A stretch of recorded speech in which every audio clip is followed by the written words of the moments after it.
Holy damage in Elden Ring is known for being the worst damage type, seen as a majority of PvE content is resistant to it, and the overall lack of impressive spells. So it beckons the question, did Shadow of the Erdtree make it better? In today's subversion of the Challenge Run cinematic universe, we'll be taking the worst damage type and seeing just how powerful it can get at different stages of the DLC, taking builds available before killing a boss, to most available content, and the strongest faith build that you can get in the endgame.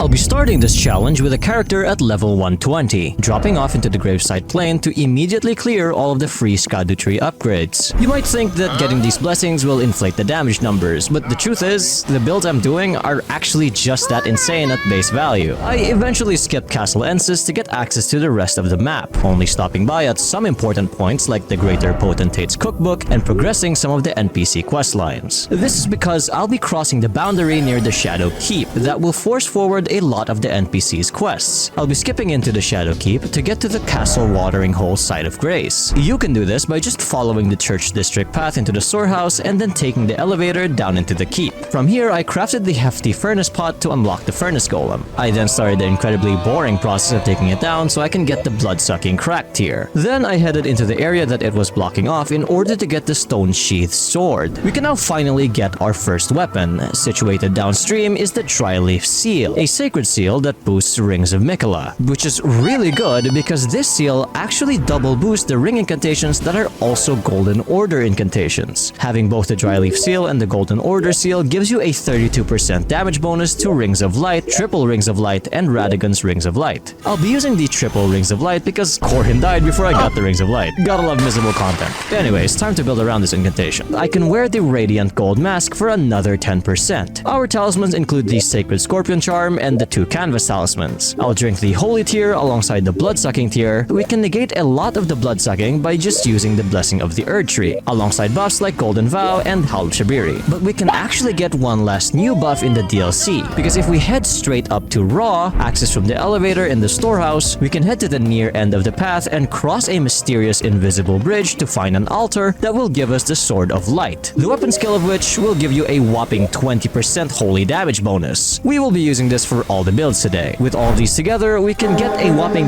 1000 damage per hit. But remember that the Rings of Light actually hits enemies twice on top of being a very fast firing spell, leading you to deal disgusting amounts of damage in a very short period of time. I'm glad the DLC finally gave these incantations some love because they look pretty f***ing cool but was only subpar in its damage. I'll cap off the pre-boss segment right here and consider this a done build. Now that non-progression bosses are available to us, I decided to go straight for the Rakshasa armor set. Now, this boss is usually annoying as hell and just a generally unfun experience, but here I actually destroyed this guy so bad I didn't even have time to hate on the boss. Anyways, this guy's armor gives you an 8% damage bonus. I'm sure you've heard about it a million times now. Before moving on to the next build, I wanted to test out the current one on the Putrescent Knight. The Knight is incredibly weak to holy damage, and since this is the only pure holy damage build of today, I thought this beating in particular would look cool, and it was. Like, damn, look at the damage. Then I went ahead to finish Theolia's quest and moved on to work on the next build. We're actually going to look into 2 builds, 2 which I think are perfect for most of the situations that you'll encounter. Now, you might remember earlier I said that Holy only had a few impressive weapons. Well, in the base game, the Crucible Knight weapons are that few, hosting incredible motion values and high damaging weapon skills. So you know I just have to try the new addition to that family. Found up here in Raw is the Devonia's Hammer, a Crucible Knight colossal weapon. Having pretty much the same skill as a sword, we can easily think up a build. The talismans only include the Jar Shard and the Godfrey's icon. The skill is boosted by 16% by the Crucible armor, and then just slap on the aforementioned buffs and that's pretty much it. Surely something that easy to build doesn't do a lot of damage.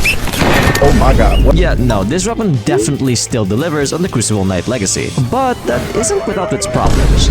Like, because this weapon is a colossal weapon, it is so slow that it boasts a charging time that rivals my upload schedule, which sounds okay considering you'll be wearing tough armor, but what's bad about it is that even with the armor, the hyper armor on the skill isn't even that good. And lastly, the sword and the hammer barely actually count as holy weapons, seen as the skills actually scale off of your AR, meaning the most profitable investment is into strength. But for these problems, there is a solution. If you go down here to the Church of Consolation and kill this knight, you can get the Black Steel Great Hammer. Now, most people would immediately recommend that you use this weapon for guard counters, but this Great Hammer actually has an abysmally low motion value and stance damage on those guard counters. It's meant to counteract the extra holy attack, but not only is it less likely to hit, it's also an individual smaller hit of holy damage, meaning it'll go through another set of negation for the worst damage type in the game. So with that in mind, what is the objectively correct way to build this hammer? Well, to our luck, Elden Ring is a skill spamming game, meaning the most brain dead option is usually the correct one. So look no further than the Prayerfull Strike Ash of War.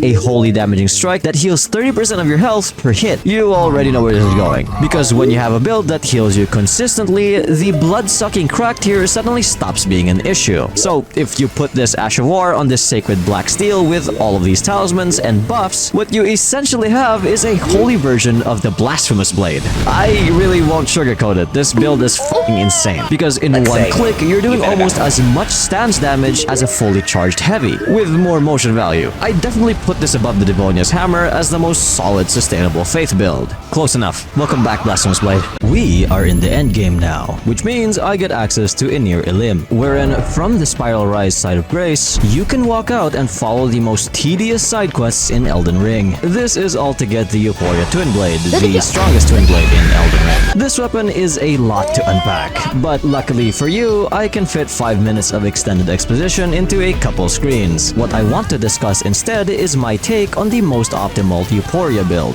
This weapon's level 2 is known for its skill, but don't sleep on the unholy amounts of AR that you can stack on this weapon. Scaling a B in Faith and a 120 holy damage at second charge, you can get a ton of damage even with just the light attacks. So I'd actually recommend that you build multi-hit and normal damage bonuses over building for the skill, as any damage bonus on such a high base value will net you higher gains. And also, by the time it takes to do the whole laser, you'd have already done as much if not even more damage by spamming light attacks. Not to mention the fact that interrupting the skill stunts its damage while still giving you the drawback of resetting your holy damage buff. Meanwhile, dodging after a light attack doesn't have any drawbacks and you can just follow it up with a dodge attack. So if anything, I only really recommend you use the skill in moments where you have enough time to get the whole combo out, and otherwise just throw hands. For the build, I'll be using the two-handed sword talisman and the rotten winged sword. Now you actually get a choice for the physic, because if you're confident that you can keep hitting an enemy, then go for the blood-sucking crack tier, because you can, to some extent, slow down its effects by using the Godskin Swaddling Cloth. The blood-sucking crack tier gives you a higher consistent damage bonus than the thorny crack tier, because keeping that level 3 buff is a very difficult process. The holy tier, however, is a must. Then just slap on every other buff from earlier and watch as enemies get absolutely fucking melted by light attacks. This weapon is no fucking joke, man. It takes me 8 hits to get to the second phase of Concert with Dawn. That's over 15,000 damage in 8 fucking hits. This shit is not funny. I even went ahead and fought every other boss I could think of fighting, and goddamn, the Euporia absolutely destroys them. And I'm not even that good at spamming weapon skills, so all of this destruction is just light attack spam. I went into this thinking, oh man, surely the Euporia isn't as good as they say. And man, was I proven wrong. Just look at how fast I'm destroying PCR.